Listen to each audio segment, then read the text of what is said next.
Bonsoir auditeurs, auditrices de Radio-Télévision Nuru ya Mashariki. Voici le journal du 27 août 2024.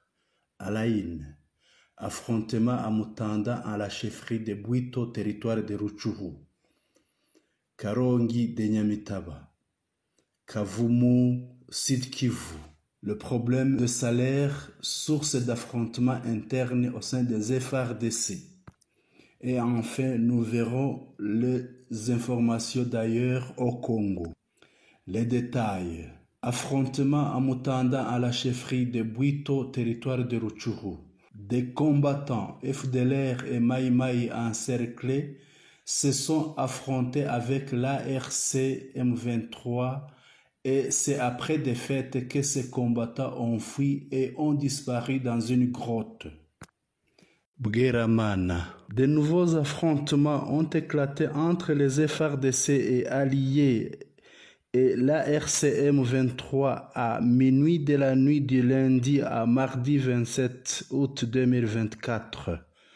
Les FARDC aidés par les forces burundaises et les FDLR ont tenté d'attaquer les positions de l'ARCM 23 à Ndumba. C'est au bout de 2 heures de combat que l'ARC M23 a su maîtriser la situation, infligeant ainsi de lourdes pertes en vies humaines et matérielles aux FARDC et alliés. À Karongi, dans le Massissi, les FDLR et Wazarendo qui s'étaient faufilés dans la population de Karongi en fuyant les feux de l'ARC M23 ont été délogés et ont encaissé des forfaits. Ces FDLR comptent 17 morts, tandis que les Wazarendo 11 sont morts. 2 machine guns, 3 lance-roquettes, 23 Kalachnikov ont été saisis. À Kavumu au sud Kivu, des disputes et affrontements internes dans les rangs des FARDC au camp Nyamunyunyu de Kavumu, c'est au sud Kivu, près de l'aéroport de Kavumu. Le capitaine Kakule et 156 éléments sous son commandement, faute de ne pas avoir été payés leur salaire au moment où les autres auraient touché les leurs, se sont révoltés et se sont battus avec ceux-là qui ont été payés. Le bilan de 2 côtés de ces affrontements internes s'élève à 34 morts, y compris le capitaine Kakule et 56 blessés. On observe aussi au camp Nyamunyunyu un attroupement de militaires FARDC, Burundais et FDLR avec l'objectif d'attaquer l'ARC M23 au nord Kivu et le groupe Twirwaneho qui est sous le commandement du colonel Makanika.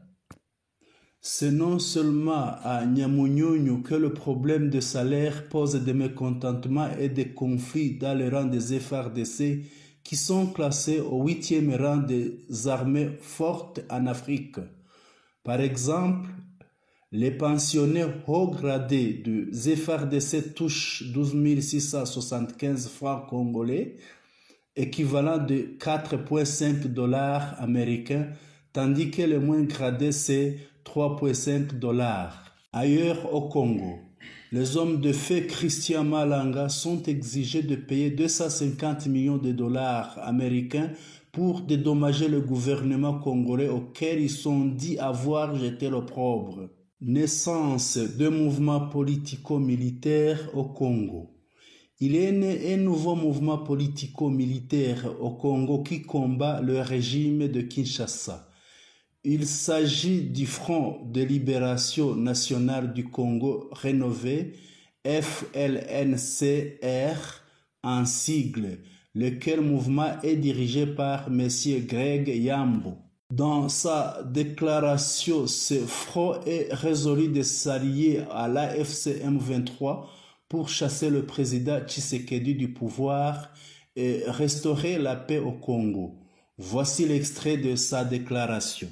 Nous, le peuple congolais, épris de justice, de paix et de liberté sous toutes ses formes, défenseurs des valeurs de la démocratie et de souveraineté, respectueux de la Constitution et des règles de la République, maître de nos actions et juge de leurs valeurs, engagés dans la lutte contre la dictature, prenons nos responsabilités républicaines devant Dieu, devant les Congolais et devant l'histoire et déclarons solennellement en âme et conscience, après la réunion conjointe du bureau politique et de l'état-major, qu'à dater de ce jour, nous rejoignons le mouvement révolutionnaire congolais dénommé Alliance Fleuve Congo M23 en vue de rassembler nos forces politico-militaires pour accélérer la libération de la République démocratique du Congo,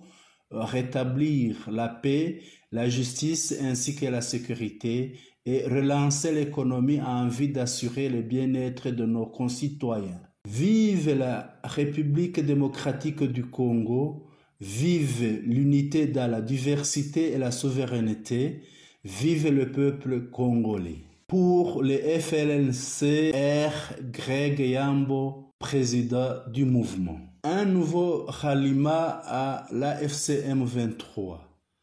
Depuis Brazzaville, Rosande Bodi Abdour adhère à l'Alliance Fleuve Congo, AFC en sigle.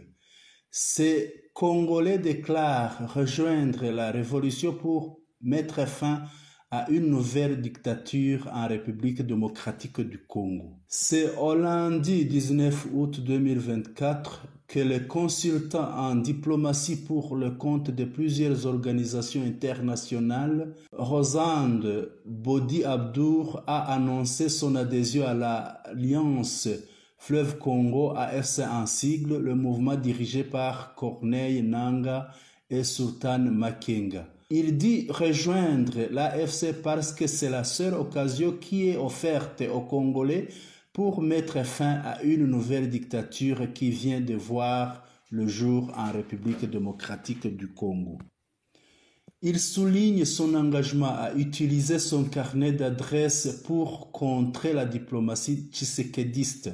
Rosande Bodi Abdour, une figure incontournable dans les cercles diplomatiques et politiques africains, est âgée de 37 ans. Titulaire d'un master en droit privé de l'université Marien Ngouabi et diplômée de l'académie diplomatique de l'université Cheikh Anta Diop de Dakar, Rosande Bodi Abdour a forgé une carrière impressionnante en tant que consultant en diplomatie pour diverses organisations internationales. Son expertise et son réseau d'influence, tissé à travers de nombreuses collaborations avec des personnalités politiques de l'Afrique et d'Europe, en font une figure respectée et redoutée. Ancien membre de l'Union pour la nation congolaise, UNC de Vital Kamerhe, l'actuel président de l'Assemblée nationale, il s'est déjà illustré par sa discrétion et son efficacité. Candidat aux dernières